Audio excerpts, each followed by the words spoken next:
33% મહિલા અનામત અને મહિલાઓ પર અત્યાચારના ગુનામાં ગુનેગારોને કડકમાં કડક સજા થાય બેનરો સાથે દેખાવ કરી આજરોજ કલેક્ટરને આવેદનપત્ર આપવામાં આવ્યું। ગુજરાત પ્રદેશ મહિલા કોંગ્રેસના પ્રમુખ ગીતાબેન પટેલના આદેશ અનુસાર 33% મહિલા અનામત બિલનો અમલ કરવા તથા મહિલાઓ પર થતા અત્યાચારના ગુનેગારને સજા કરતા વડોદરા શહેર મહિલા કોંગ્રેસ પ્રમુખ પાર્વતીબેન રાજપૂત દ્વારા તથા વોર્ડ નંબર 1ના કાઉન્સિલર અમીબેન રાવત તથા મહિલા કાર્યકર્તાઓ દ્વારા કલેક્ટરશ્રીને આવેદનપત્ર આપવામાં આવ્યું। જલ્દીમાં જલ્દી આ બે મુદ્દા પર નિરાકરણ લાવે તેવી માંગણી સાથે રજૂઆત પણ કરી મોટી સંખ્યામાં મહિલા કાર્યકર્તા ઉપસ્થિત રહ્યા હતા।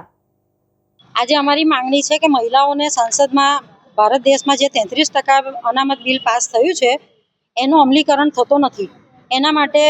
અમે અહીંયા આવેદનપત્ર આપવા આવ્યા છે કે મહિલાઓને એમના પૂરેપૂરા હક મળે અને 33% અનામત જે પાસ થયું છે સંસદમાં એનો મહિલાઓને હક મળે એના માટે અમે રજૂઆત કરવા આવ્યા છે। અને બીજું છે કે મહિલાઓ પર થતા જે અત્યાચાર છે, બળાત્કારો છે, શોષણ, જે બધા વિવિધ ક્ષેત્ર શોષણો છે એના માટે પણ અમે આજે રજૂઆત કરવા આવ્યા છે કે એ ગુનાઓ જે થઈ રહ્યા છે તો એનો એક દાખલો બેસાડો જેથી કરીને બીજા ગુનાઓ ના બને અને એ માટેના જે પણ અત્યારે ગુનેગારો બહાર બેફામ ફરી રહ્યા છે એ ગુનેગારોને સખતમાં સખત સજા કરો કે તાત્કાલિક એમને પકડી અને એમને કડક સજા કરો જેથી કરીને બીજા ગુનાઓ બનતા અટકી શકે છે। એના માટેની પણ અમે વડોદરા શહેર મહિલા કોંગ્રેસ તરફથી બધી બહેનોની માંગ સાથે આજે અમે રજૂઆત કરી છે।